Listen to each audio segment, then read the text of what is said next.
কাজ বন্ধ কর ভাই, পুজো এসে গেছে, এখনো আমরা সবাই কাজে বিজি হয়ে রয়েছি। মানে একটা পুজো প্ল্যানিং করতে হবে তো কিছু।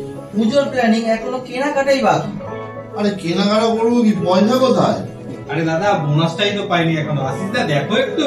বোনাসটা হচ্ছে, চিন্তা করো না, এই কদিন মধ্যে বোনাস হবে, তারপরে কেনাকাটা হবে, খাওয়া দাওয়া হবে, ঘোরাফেরা হবে, সব হবে। না না চলো এবার সবাই মিলে যাই, একটু শপিং টপিং করি, তারপরে যা হবে দেখা যাবে। চলো কাজ ভালো লাগে না। তাহলে চলো অন্য কিছু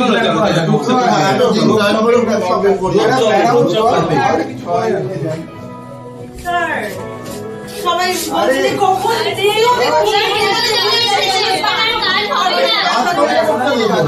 কাজ হবে না, বলুন আমাদেরকে আমরা কবে থেকে ছুটি পাবো।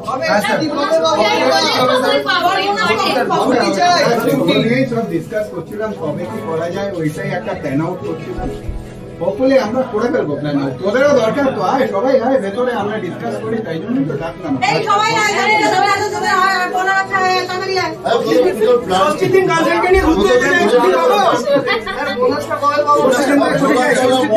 এখন থেকে সবাইকে